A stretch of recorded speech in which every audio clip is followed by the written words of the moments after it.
بسم الله الرحمن الرحيم. السلام عليكم ورحمة الله وبركاته. أيها المشاهدين والمشاهدات، صحة رمضانكم، ونتمنى إن شاء الله يعاد علينا وعليكم بالصحة والعافية والهناء والسلام. اليوم جيتكم بوصفة، وهي وصفة الزكام،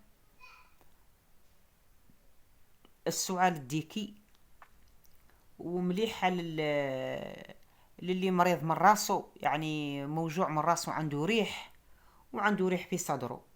ونهدي هذا الوصفة إلى السيدة أم رضا نتاع مصر، رضا اللي زوجته هنا.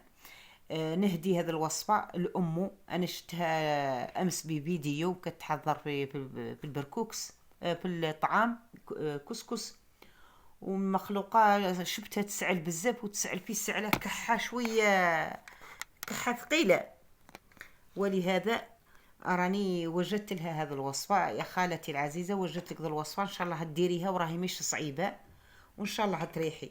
ونتمنى من كل من يزور قناتي ماذا به يدعمني باللايك والاشتراك الأحمر، فضلا وليس أمرا. أنا راني قلت لكم المرة اللي فاتت قناتي الأولى راني درتها عندي عام ونص، وراه مغلقوها لي في مدة عام، فايت العام. ماذا بكم تدعموني بهذا القناة بالاشتراك، والله يحفظكم. نبدأ على بركة الله. عندنا كاس زيت الزيتون، كاس كبير زيت الزيتون،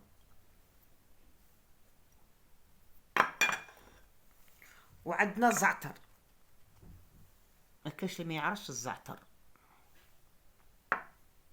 زوج حوايج برك. اختي الكريمه،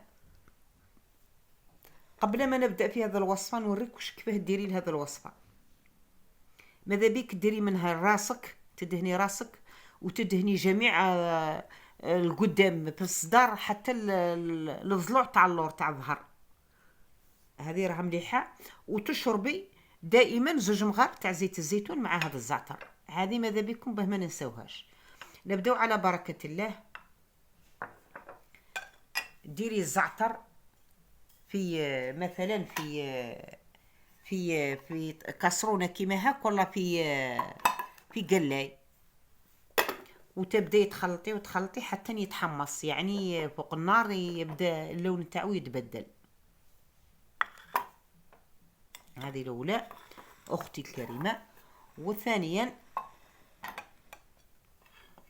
تشدي ذاك الزعتر اللي حمصتيه فوق النار، على نار، تروحي تحمصيه ولا ترحيه،